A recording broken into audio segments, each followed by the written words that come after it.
Hi guys, welcome back once again. Advice for today's is kung sino man magkahiya o magkatuwa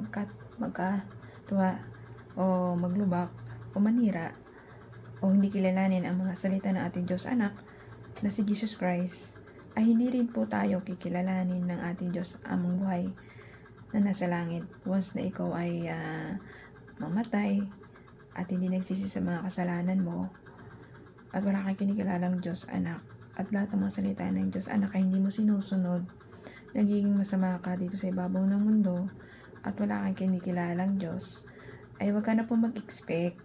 Doon po ang bagsak nyo sa impyerno. Saan pa ba? Expect ka na expect na punta ka sa kalangitan, sa paraiso, pero ang panayang mo ng kasamaan at kinakaya mo yung mga salita ng Diyos Ama, Diyos Anak natin ng mga mabubuting gawa, tsak na tsak, huwag kang mag-expect doon ka sa paraiso. Doon kayo pupunta sa impyerno. Gawa pa kayo ng gawa ng kasalanan. Bisyo kayo ng bisyo. Sugal. Bawal yan.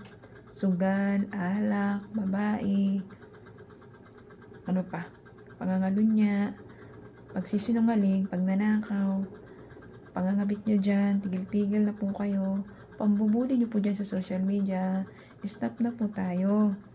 Yung mga paggawa natin ng masama, paggawa nyo ng mga sasama, lalong-lalo na ako, minsan di ako perfecto. Pagmumura, minsan nagmumura rin po, di ako perfecto. Pero humingi rin po ako ng kapatawaran, pagsisisi sa mga nagagawa kong kasalanan. Pero, dapat, magsisi po tayo. Lagi po tayo magdasal. Para yung mga magagawa natin kasalanan, ay hindi natin magawa. Kasi nagdadasal tayo. At kinikilala natin yung mga magagandang salita ng ating Diyos anak na si Jesus Christ. Tsak na tsak, mapapahayag din natin to sa ating mga kapatao. Mas binigyan ka ng karunungan para magsalita ng mga mabubuting gawa ng galing po sa ating Diyos Ama, Diyos Anak, at Diyos Espiritu Santo, mga mabubuting salita na dapat natin ipahayag para sa ating kapatao at para man matutunan sila, ay pahayag po natin. Mas maganda mas marami tayong nagpapahayag kasi kung hindi tayo mas marami, edi mas matatalo tayo sa kabilang side na kadiliman. Mas marami silang mahihikayat na pumunta sa gumawa ng masama. Pero pag mas marami tayo, mas mabuti kasi mas marami tayong maaakay papunta sa paraiso na pagsasalita na natin ng mabubuting gawa.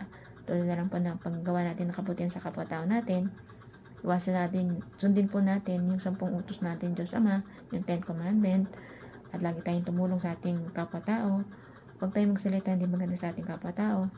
Mahalin natin kapwa-tao natin, respeto natin, lalong-lalo na ang magulang natin.